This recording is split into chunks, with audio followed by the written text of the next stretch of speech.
My family ignored me for years until Grandma died and left me everything. Now they all want my attention. I was always the outsider in the family, the one nobody paid attention to, until the day I ended up inheriting everything and suddenly they all came crawling back. For nearly 3 decades, I was basically a ghost at every holiday meal. While my cousins got showered with compliments over the smallest things, I could have discovered the cure for cancer and they'd still look at me and ask when I planned on getting a real job. My Aunt Cheryl used to actually walk right around me just to greet the person standing behind. Uncle Frank would probably introduce his kids to strangers but completely forget I existed. "This is my nephew Jake, he's a doctor, and here's my daughter Rachel, she's a lawyer," he'd say. He'd puff up his chest like a proud rooster, then glance right past me like I was a lamp in the corner, even though I was standing right there, holding a nice bottle of wine I'd brought as a gift for the host. And it was never the cheap stuff, either. I figured out pretty early on that inexpensive gifts gave them just one more excuse to brush me off. What was my great offense? I'd dropped out of law school halfway through my second year to launch a tech company. To them, I was just some failure who gave up a respectable path to mess around with computers. And even though my company, Cloud Sync Solutions, was thriving and pulling in 7 figures a year, that meant nothing in their eyes. Because I wasn't a doctor, or a lawyer, or some finance guy, I simply didn't count in the neat little status boxes they liked to check off. "Logan's just figuring things out," my mom would say to relatives who asked why I didn't show up to family stuff. "He'll come around and finish law school eventually." That was 7 years after I'd already signed my first $1 million client deal. I gave up trying to win their approval right after college graduation. I had earned my master's in computer science while working full-time, juggling a 60-hour workweek and somehow keeping a perfect 4.0 GPA. I shared the news with a picture of me in my cap and gown in our family group chat, and got total silence. No replies for 3 straight days. But when my cousin Ben got promoted to assistant manager at a local coffee shop, making $12 an hour, they all went wild. 47 messages of congratulations, 3 separate invites for celebratory dinners, and a group-funded gold watch for the successful businessman in the family. I couldn't help but see the humor in it. At that point, I was already responsible for 15 employees. But every Christmas dinner, I still got seated at the kids' table, even though I was 28 and older than half the so-called adults in the room. My usual spot was squeezed between a 7-year-old cousin and a high chair. At weddings, they never included me in family photos. They'd actually asked me to step out of frame so they could just get the family. Like my DNA didn't qualify anymore. "Could you take this picture for us?" they'd say, handing me their phones like I was hired help. During conversations, they'd speak around me like I wasn't even there, talking about my life in third person while I stood nearby nursing a beer, wondering why I'd driven 3 hours just to get treated like furniture. "Whatever happened to Logan?" Aunt Cheryl would ask my mom, pretending not to see me sitting 3 feet away at the same table. "Oh, he's still playing around with his little computer stuff," Mom would answer, waving her hand like she was swatting a bug. That computer stuff had just landed me a contract with a Fortune 500 company. But who cared about actual facts when the family had already written the story they wanted to believe? The worst part? I kept going back. Some small, foolish part of me kept hoping things would change. That maybe one day they'd ask about my life like they really meant it. That maybe this time, they'd finally treat me like I belong. But it never happened. Then Grandmother June passed away. I was the only one who visited her regularly at Sunset Manor, this huge nursing facility that smelled like cleaning supplies and quiet sadness. Every Tuesday evening at 6, I'd walk through those automatic doors carrying a little cooler full of chocolate chip cookies, the exact kind she taught me to bake back when I was 12 and spending my summers at her place. The staff all knew who I was. "Logan's here from Mrs. June," they'd announce over the intercom, and you could hear real warmth in their voices. They remembered the small details about my life, things even my own family had long forgotten. Meanwhile, to the rest of my relatives, Grandmother June was more of an obligation than a person. Aunt Cheryl made 2 visits in 5 years, both times just to ask about changes to the will. Uncle Frank would send a bouquet on her birthday, but when she asked about her grandsons during short phone calls, he couldn't even keep our names straight. "Tell me about Logan's company again," she'd say as we played chess, her wrinkled hands sliding pieces across the board with practiced skill. "The cloud storage one," I'd explain, and go on to talk about acquiring new clients, managing our servers, and the mobile app we were launching soon. Her eyes would sparkle with interest. She'd ask real questions, the kind that told me she was actually paying attention and trying to understand what I was building. You know, she'd say while settling back into her recliner as I reset the board. I started the family construction business from scratch in 1952, just your grandfather and me in a pickup truck. Everyone told me a woman couldn't run a construction company. She'd add with a sly grin. Then she'd smile with that familiar twinkle in her eye. Proved them wrong, didn't I? Out-earned every one of their husbands, too. She never told those stories to anyone else. At big family events, she'd just sit off to the side while everyone bragged about their own lives. But when it was just the two of us, she'd open up for hours, about building the business, all the early struggles, and how good it felt to prove people wrong. You remind me of me when I was your age, she'd say, capturing my bishop with her knight. Too stubborn to quit, too smart to fail. She stayed sharp right up until the end, remembering specific parts of my business plans that even my parents had never bothered to ask about. When I landed the biggest deal of my career, a 3-year contract worth $2.4 million, she was the only one who truly got how huge that was. That's legacy money, she told me, gripping my hand tighter than I expected. Don't ever let anyone make you feel like it's not. And when she passed, I was the one holding her hand. The rest of the family was busy partying at Cousin Jake's engagement celebration, a fancy event right in the city where I lived, yet no one thought to invite me. To make it worse, the party was held at the same country club where I'd used one of my business connections to help Jake land a membership. I didn't find out about my grandmother's passing through a phone call or a visit. Just a dry group text that said, "Mom passed this afternoon. Funeral details TBD." No emotion, no conversation, just a cold message, like someone canceling dinner plans. When the lawyer called about the will reading, I seriously considered skipping it. Another family gathering where I'd probably be treated like a background prop again, expected to sit in silence while the so-called grown-ups took care of real business. But there was something urgent in Attorney Caldwell's tone that made me pause. "Mr. June, she made it very clear. She wanted you there specifically," he said. So I showed up. The whole family had already packed into Caldwell and Associates like a bunch of scavengers fighting over fresh roadkill. The office had that rich people atmosphere, dark mahogany furniture, deep leather chairs, and a kind of hush that made you instinctively lower your voice. Aunt Cheryl showed up with a leather portfolio in hand, complete with colored tabs and a calculator, like she was heading into a corporate budget meeting. Uncle Frank was whispering with his wife about property taxes, weighing the pros and cons of selling the mansion versus renting it out for passive income. Cousin Rachel was glued to her phone, scrolling through luxury car listings and saving options for BMWs and Mercedes, like she already had the down payment in her pocket. They all just assumed Grandmother June would split everything evenly between her kids and grandkids. The estate was worth nearly $20 million. The old Victorian mansion alone came in at $2.3 million. There were investment portfolios totaling $4.1 million, plus the construction company, which was valued at over $12 million. Even if divided 12 ways, every single one of them would walk away a millionaire. I sat in the far corner, quiet and ignored as usual, just watching them count money that hadn't even been handed out yet, all while pretending to grieve the woman who'd made it possible. Attorney Caldwell cleared his throat and began reading the will in a calm, emotionless voice. "I, June Elizabeth June, being of sound mind and body, do hereby declare this to be my final will and testament." He went through the usual legal routine, revoking previous wills, naming executors, and all that formal stuff lawyers get rich reciting. Then came the real part, the one they'd all been waiting for. "To my beloved family," Caldwell read, "I leave you exactly what you gave me in my final years." A ripple of confusion spread through the room. Aunt Cheryl stopped scribbling in her notebook. Uncle Frank looked up from his calculator.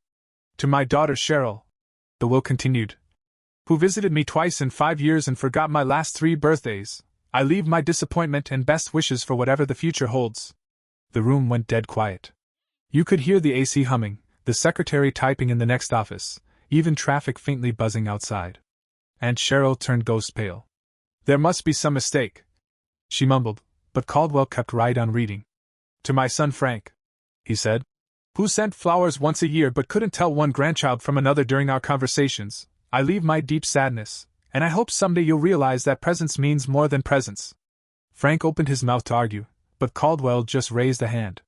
"To my grandchildren, Jake, Rachel, Ben, and the rest, who learned to value status and money over people, I leave the same care and attention you gave me, none." Now the silence was louder than ever. Some of them sat there with their mouths hanging open. "To my grandson Logan," Caldwell continued, Who sat with me every Tuesday for 6 years, who never forgot my birthday, who listened to my stories and shared his dreams, who saw me as a person, not a bank account. I leave everything else. My heart nearly stopped. Everything else wasn't just a sentimental phrase. It meant the mansion, the investments, the entire construction company. Everything they'd been greedily dividing in their minds for the past hour. Caldwell went on, flipping a page. Furthermore, he added, I've prepared personal letters for each family member, to be delivered at my discretion. He handed me a thick envelope, sealed and addressed in Grandmother June's handwriting, for Logan's eyes only. I opened it carefully, and the words inside made my hands tremble. My dear Logan, if you're reading this, it means the funeral is over, and the vultures are circling what's left of me. They're probably stunned by what they've just heard, but you shouldn't be. I've had nearly a century to watch this family show its true colors, and I knew exactly who would be there for the right reasons, and who wouldn't. You saw me as a human being. While they saw dollar signs, you saw your grandmother. While they calculated their shares, you brought cookies and asked about my childhood. Now they'll come after you. They'll try everything: guilt, manipulation, crocodile tears. They'll shout about family, while proving they've never understood what that word means. They'll promise they've changed, but they haven't learned a thing. Be ready. I've also left clear instructions with Caldwell if they try to contest any of this. Let's just say I've kept track of every visit, or lack of one, for a very long time. You built something incredible from the ground up, just like I did once. Don't let them tear it down now. All my love. Grandmother June. P.S. The financial records for the construction business are in the basement safe. The combination is your birthday backward. You'll find some interesting notes about certain family loans that were never repaid. Then the room exploded. This is outrageous! Aunt Cheryl shrieked, her polished image cracking like a dried-up wall. Mother clearly wasn't in her right mind. We're contesting this! Uncle Frank shouted, face turning beet red. This is straight-up elder abuse! Cousin Jake was furiously texting someone, probably a lawyer buddy from his college days. Rachel was actually crying, which was impressive, considering I'd never seen her shed a tear unless her bank account was directly involved. And through all the screaming and posturing, Attorney Caldwell just sat calmly behind his desk, letting them run out of steam. And once they did, once the shouting finally started to fade, he leaned forward and finally spoke. Mrs. June expected this kind of reaction. Caldwell said she had already prepared extra paperwork ahead of time. He opened a folder and laid out several pages across his polished desk: medical evaluations, cognitive assessments, and psychiatric reviews. Your mother went through months of mental competency testing, he explained. Every single report confirmed she was completely of sound mind when she made these choices. He paused, then added, She also asked me to deliver this next part to you personally. He slipped on his reading glasses. Any attempt to contest this will, he read, will trigger the immediate release of certain family financial records Mrs. June has kept over the years. He looked up. These include documented unpaid loans, questionable business dealings, and some tax issues that the IRS might find compelling. The room froze, but now the silence felt different. It wasn't shock, it was the sound of people realizing they'd underestimated someone who'd been paying attention the entire time. Aunt Cheryl had gone from ghost white to slightly green. Uncle Frank was sweating through his dress shirt, even though the air conditioning was blasting. She wouldn't have done that, Cheryl whispered, almost to herself. She was in business for 70 years, Caldwell replied without flinching. And she kept records the entire time. And just like that, the fight left the room. Not because they suddenly respected her wishes, but because they knew they'd been caught. Caught in schemes and lies I was only just starting to understand. I walked out of that law office in a fog, holding on to paperwork that officially made me one of the wealthiest people in the state. And along with the wealth, I carried the weight of family secrets, proof of the kind of people they truly were, the ones who had spent decades grinding down my confidence. The phone started buzzing before I even reached my car. By the time I made it to the end of the parking lot, my phone had blown up with calls and texts from people who hadn't said a word to me in months. Aunt Cheryl, Logan, sweetheart. We need to talk. Uncle Frank, family dinner at our place tonight. 7 sharp. Don't be late. Jake, hey man. Been too long. Coffee tomorrow? My treat. Rachel, congrats on everything. We should totally celebrate, drinks on me. Even my parents, who lived just across town and hadn't called in 3 months, except to ask if I was still playing with computers, were suddenly eager to reconnect. Aunt Cheryl's dinner invite wasn't really an invitation. It was more like an order wrapped in polite wording. I almost didn't go. A big part of me wanted to just disappear for a while, to take all this in and figure out what the hell I was supposed to do with a $20 million estate and a construction company I'd never managed a day in my life. But another part of me, the part that had been brushed aside and ignored for 28 years, wanted to look them in the eye and see what desperation really looked like. So I went. I pulled into Uncle Frank's driveway to find the whole family already inside, waiting. But this time, something had shifted. For the first time ever, every single head turned when I walked through the front door. Not toward the person behind me. Not toward someone more successful or important. They turned to face me. Logan. Aunt Cheryl practically launched herself at me, wrapping me up in a hug that smelled like overpriced perfume and fake enthusiasm. "You look amazing," she gushed. "I've been meaning to ask, how's your company doing?" That was the first time in 15 years she'd shown the slightest interest in my career. It was also the first time she used my name without sounding like she had something stuck in her throat. "We've all been talking," Uncle Frank chimed in, gently steering me toward the head of the dining table. A chair I'd never been offered, not even when I was the only one to show up for someone's birthday. The head seat. The one reserved for whoever mattered most. For years I'd been parked at the kids' table, stuck at the kitchen counter, or wedged into some wobbly folding chair dragged in from the garage. Now they were treating me like royalty, guiding me to the big chair like I was the family patriarch returning home in triumph. "We're all so proud of you," Frank said with a grand gesture, pulling out the chair like he was introducing a king. Jake nodded eagerly from across the table, his smug smirk replaced with something that almost looked like admiration. "I was just telling everyone how brilliant you've always been," he said. "Remember when we were little and you built that whole computer from scratch? I always knew you'd make it big." I stared at him. "You called it a waste of time, and you smashed it on purpose." His smile wavered for a second, but then he patched it back together. Well, we were just kids, right? Didn't know genius when we saw it." The revisionist history was jaw-dropping. All of a sudden, every single one of them had always been my biggest supporter. Every insult was now just a misunderstanding. Every time they ignored me had been recast as an attempt to give me space. "I always said you were the smartest one in the family," Aunt Cheryl declared, the same woman who once introduced me as Frank's odd nephew at one of her parties. "We knew that tech stuff would pay off one day," my mother chimed in, after years of claiming I was just going through a phase. They kept the charade going for a full hour. It was a complete rewrite of my life story, told with straight faces and practiced sincerity. But I could see it, the calculation behind their words. The way they weighed each compliment, like poker players hiding bad hands. This wasn't regret. It was strategy. Then Aunt Cheryl set her wine glass down and leaned in, adopting a serious tone that was clearly rehearsed.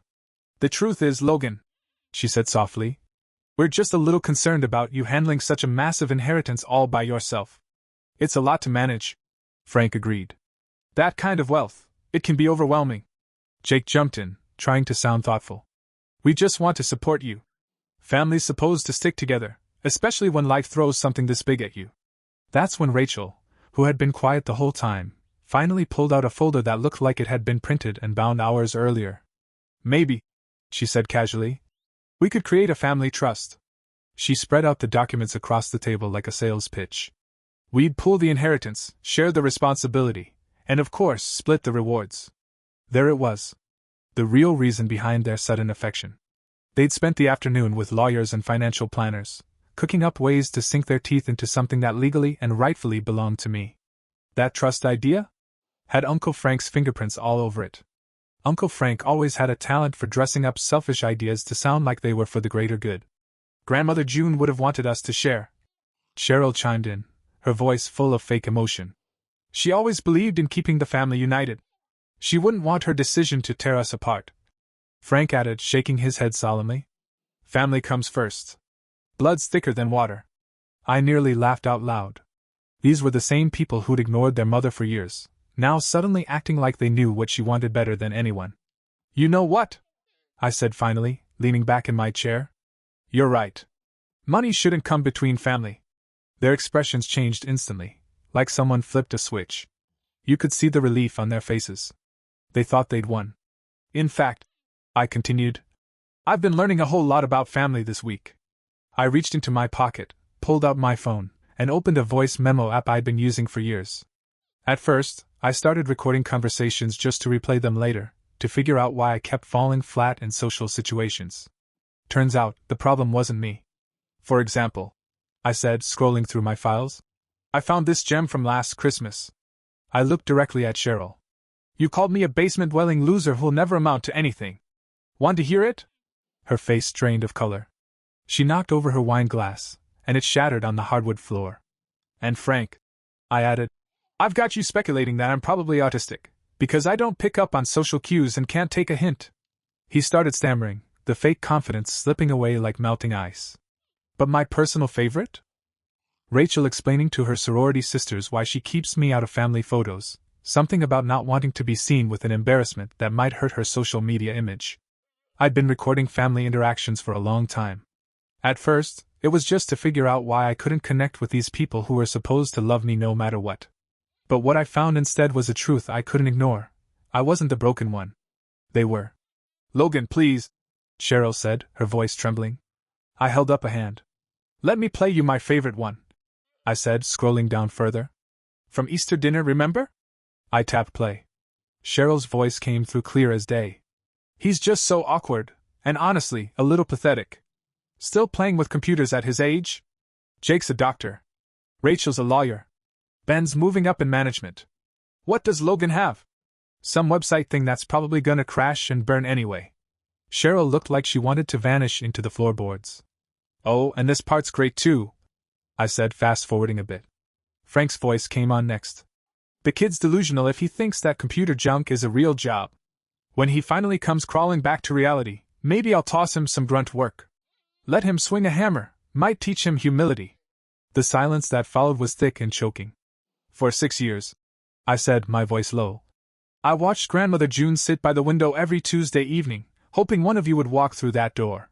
She kept newspaper clippings about your accomplishments, I added, glancing at Jake, who now couldn't make eye contact. She'd asked me to pull up your Facebook photos on my phone because she missed you. She thought maybe she'd done something wrong, failed somehow as a grandmother. I stood from the head of the table, the seat they'd offered me like it meant something. I told her you were busy, I said, stepping around the table. I lied for you. I made excuses because I didn't want her to feel abandoned. But she wasn't stupid. She was 93, not blind, not naive. Logan, please. Cheryl tried again. She knew her own children showed up twice in 5 years. I continued. She knew her grandkids forgot her birthday.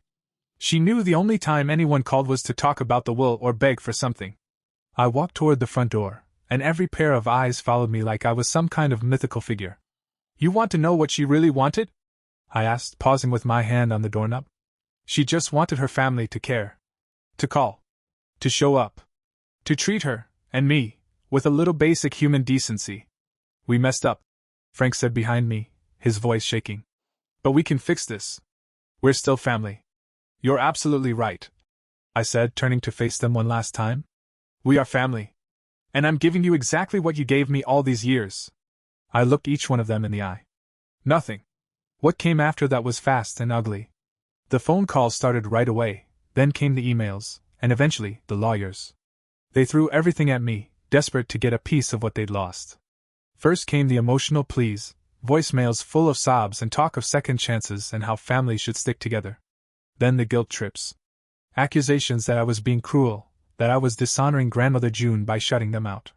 When none of that worked, they went legal. They filed to contest the will, claiming June had been mentally unstable when she wrote it. That argument didn't last a week. My lawyer pulled out 6 years' worth of video footage, clips I'd taken during our chess games and chats, originally just to save memories. The recordings were airtight, her mind sharp, her reasoning sound. And worst of all for them, she'd explained, on camera, exactly why she was cutting them off. Logan's the only one who saw me as a human being, she said in one clip. He earned this. Not with money, but with time and kindness. The others? Let them earn their own way, like he did. Their next move was to accuse me of manipulating her. They claimed I'd twisted her mind against her own children. But that fell apart too, especially when the staff at the nursing home testified. The head nurse's statement sealed the deal. In 6 years, she said, Mr. Logan never once missed a Tuesday. Mrs. June would start asking about him every Monday night, wondering if he'd bring cookies that week. The rest of the family? We might see them once, maybe twice a year. Usually around Christmas. Or if they needed a signature. About 3 months after the will was read and the dust from all the legal battles had finally settled, it was official. Everything was mine, and no one could change that. That's when the real fallout started to hit. Aunt Cheryl was the first to go under. She'd been living a lifestyle her bank account couldn't keep up with for years, racking up credit card debt and borrowing against money she assumed she'd inherit. But when the cash never came through, all those unpaid bills caught up with her, fast. The foreclosure notice showed up on her door on a Tuesday. Funny enough, that was the same day of the week I used to visit Grandma June. Then it was Uncle Frank's turn. His restaurant tanked completely. He'd expanded way too fast, banking on his future inheritance to cover the loans. Without that safety net, the whole thing caved in like a badly built deck. The health department came through with violations during the final inspection, and the local paper ran a headline that read, "Family Restaurant Serves Final Meal." Cousin Jake didn't escape either. After his fiancée found out he wouldn't be coming into any money, she dumped him and gave the ring back. Apparently, her love didn't extend past his residency paycheck. She moved in with a cardiologist whose parents actually owned things. The truth was, most of my family had been living like their names were already on million-dollar checks. Once it turned out they weren't, everything fell apart. 6 months later, my parents made one last dramatic attempt to reconnect. They showed up at my office, this sleek space downtown I'd upgraded to after moving the company out of my garage, with tears in their eyes and what I could only assume were memorized lines about healing and forgiveness. "We love you," Mom said, her voice all shaky, though I couldn't tell if it was real emotion or just well-practiced acting. "Money doesn't matter. We just want our son back." "That's touching," I said, not even bothering to look up from the financial reports spread across my desk. "So where was all this love when I graduated college? Or when I launched my company? Or when I needed someone during my divorce?" Dad cleared his throat and adjusted his tie, like he was about to pitch me something. "We weren't perfect, Logan, but we'd like to start over. Family is forever." I finally met his eyes and nodded. "You're right.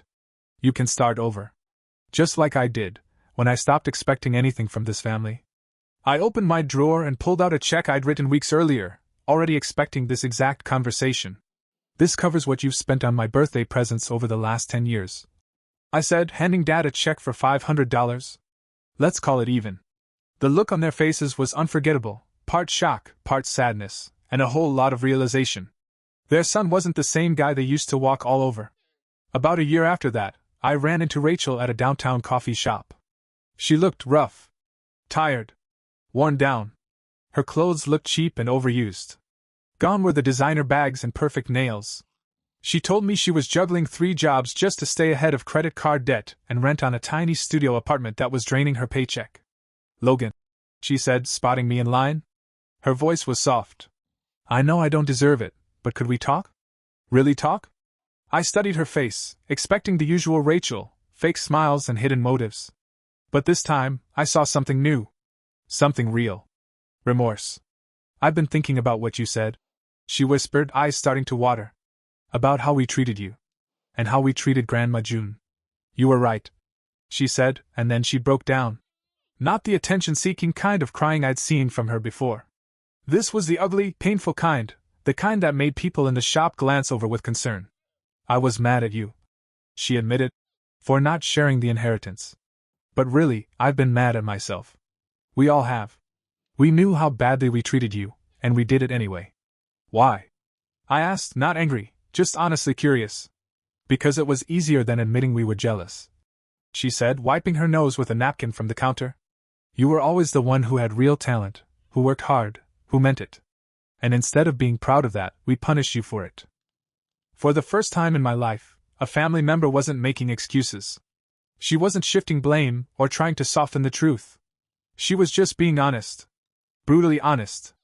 "I'm not asking for forgiveness," she said. "And I'm definitely not asking for money. I just wanted you to know that, some of us get it now. We understand what we lost." I bought her a coffee. Nothing fancy, just a small kindness. We ended up sitting in a booth for 2 hours. She told me about losing her job at the law firm. About the debt. About the so-called friends who vanished when the money dried up. "I'm learning what you always knew," she said. "That the things that really matter, the ones worth having, you've gotta earn those yourself. 6 months later, Rachel was the only one I invited to my wedding. She didn't ask for anything. She just showed up as my cousin, and for once, that was enough. She helped organize the reception. Gave a heartfelt speech about how proud she was of who I'd become. Not once did she mention money. Or inheritance. Or the past. The rest of the family? They saw the wedding pictures on social media. Frank left a comment saying, "Congratulations," and slipped in a line about his financial troubles. I deleted it. No response. Jake sent me a long message about how he'd always believed in me and hoped we could rebuild our relationship. I read it once and archived it without replying. My parents didn't reach out at all. Honestly, that was probably for the best. Now, 3 years later, I'm running a nonprofit in Grandma June's name. We fund tech education programs for underprivileged kids, smart, driven kids like I was, who don't have family backing or much money to lean on. The construction company is still going strong too. We've expanded into 3 new cities, run by professionals who know what they're doing. I didn't keep the business because I needed the income. I kept it because June built that company from the ground up, and I'll be damned if I let her legacy fade after all she poured into it. The mansion has been converted into a community center that offers after-school programs, job training, and small business development courses. There's a plaque by the front door, June Community Center, where everyone belongs. Sometimes I wonder if I should have been more forgiving, if I should have given them second chances, shared the wealth, tried to rebuild those family relationships. Then I remember Tuesday evenings with Grandmother June, holding her hand while she asked why her family had forgotten her, and I know I made the right choice. Some things can't be bought, and forgiveness is one of them. You have to earn it through actions, not words. Through consistency, not convenience. Through presence, not presence. And after 28 years of being invisible, I finally learned that my presence was a gift, one that had to be deserved, not demanded. The black sheep doesn't always stay in the herd. Sometimes it finds a better flock. Sometimes it starts its own.